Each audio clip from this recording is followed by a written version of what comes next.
Hello all and welcome back to the channel. Here I will be telling my stories. Some will be creative and some will be real happenings. It's up to you to decide which you want to believe. Let's get started. Today's story is called Supernatural Road Trip. I've always been drawn to the supernatural. Ever since I was a child, I've been fascinated by stories of ghosts, vampires, and werewolves. Some might call it an obsession, but I call it a calling. It all started when I was just a little girl. My parents used to tell me bedtime stories about the creatures that lurked in the shadows, and I would listen with wide-eyed wonder. My favorite story was about a haunted mansion on the outskirts of town, where a vengeful spirit roamed the halls, searching for her lost love.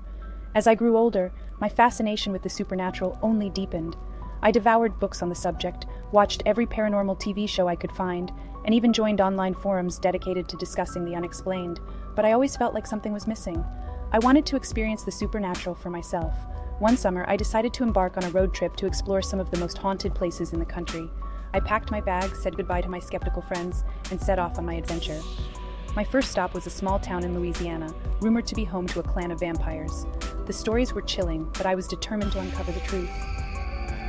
I checked into a rundown motel on the outskirts of town and began my investigation.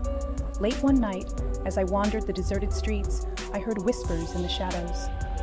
I followed the eerie voices to an old cemetery, where I stumbled upon a group of people dressed in black robes, performing a ritual. My heart raced as I watched them, and I couldn't believe my eyes when one of them transformed into a bat and flew into the night. I knew I had stumbled upon something truly supernatural, but I needed more answers. I befriended a local bartender named Jake, who claimed to have inside knowledge about the vampire clan. Over drinks, he told me about their history and their secret lair deep in the bayou. As the days passed, Jake and I grew closer, and he confided in me about his own connection to the vampires. He explained that his great-grandfather had been a vampire hunter, and he had inherited the family's duty to protect the town from the bloodsuckers. One night, Jake and I ventured into the bayou, armed with stakes and garlic. We followed a series of eerie sounds and found ourselves in front of an ancient, moss-covered mansion. It was the vampires' lair, and they were ready for us. The battle that ensued was like something out of a nightmare. The vampires moved with supernatural speed and strength, and our weapons seemed useless against them. Just when it seemed like all hope was lost, a mysterious figure emerged from the shadows. It was a woman with long, flowing hair and piercing red eyes. She radiated power and grace, and she made quick work of the vampires, dispatching them with ease. She introduced herself as Seraphina, the last of the vampire clan's original members. Seraphina explained that the vampires had once been a peaceful, misunderstood community, but over the years, they had been hunted and persecuted by vampire hunters like Jake's family. She had been turned into a vampire against her will and had spent centuries trying to protect her kind. I was torn. On one hand, I had witnessed the terror that the vampires could inflict, but on the other hand, I couldn't help but sympathize with Seraphina's plight.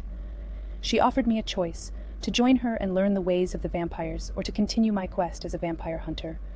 I had always been drawn to the supernatural, but I couldn't ignore the darkness that lurked within the vampire clan. I made the difficult decision to leave Seraphina and Jake behind and continue my journey as a vampire hunter, determined to strike a balance between my fascination with the supernatural and my duty to protect the innocent. As I left the bayou behind, I couldn't help but wonder what other supernatural mysteries awaited me on my road trip.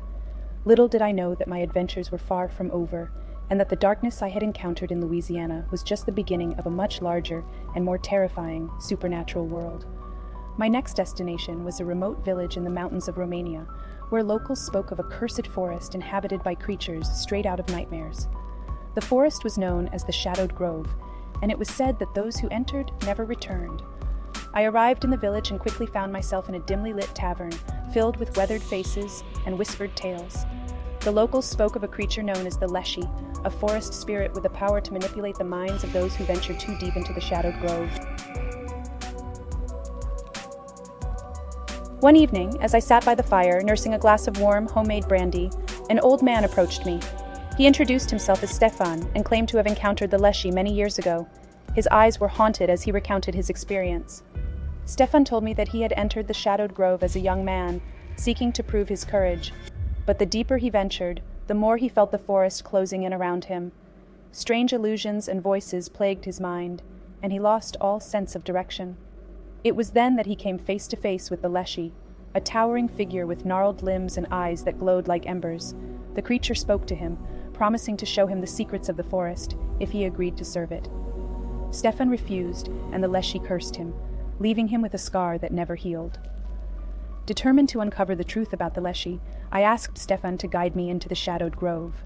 Reluctantly, he agreed, warning me that the forest played tricks on the mind and that I must stay focused. As we entered the forest, I felt an eerie presence surrounding us.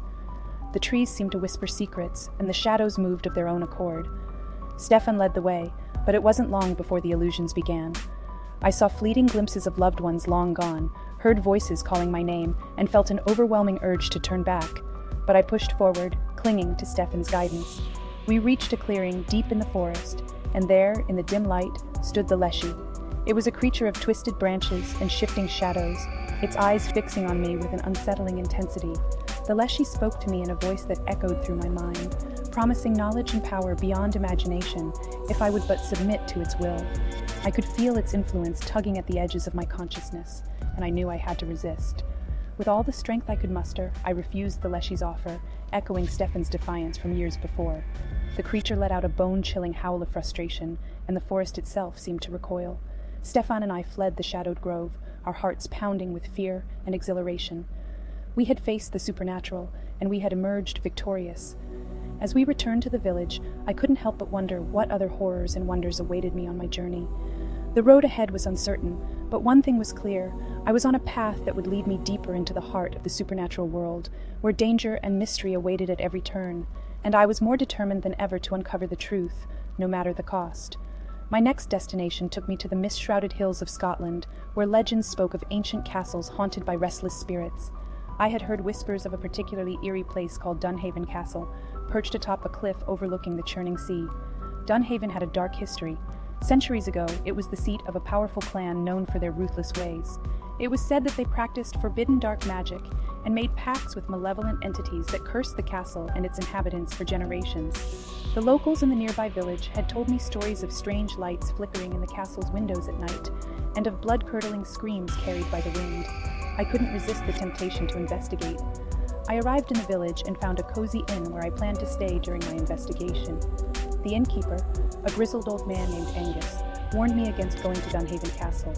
He told me that it was a place best left undisturbed, that no one who had ventured inside had ever returned. But my curiosity was insatiable, and I was determined to uncover the truth. I spent days researching the castle's history, poring over ancient texts and talking to the few locals brave enough to speak about it. One evening, as I sat in the inn's dimly lit common room, a woman named Elspeth approached me. She had overheard my conversations and offered to be my guide to Dunhaven Castle. Elspeth had grown up in the village and knew the castle's legends well. She was a striking woman with fiery red hair and a fierce determination in her eyes. She told me that her family had suffered at the hands of the castle's curse for generations, and she was ready to confront the darkness that had plagued her family. Together, Elspeth and I set out for Dunhaven Castle. The moon was hidden behind thick clouds, and a heavy mist clung to the cliffs as we made our way to the looming structure. The castle was even more foreboding up close, its turrets and battlements shrouded in darkness. The air was heavy with an otherworldly chill, and the sound of the crashing waves below added to the eerie atmosphere. As we entered the castle's main hall, a bone-chilling gust of wind swept through the corridor, extinguishing the candles lining the walls.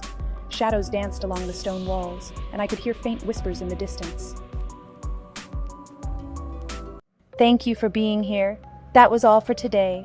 If you liked this story or any of the stories, feel free to like, share, and/or subscribe. See y'all in the next one.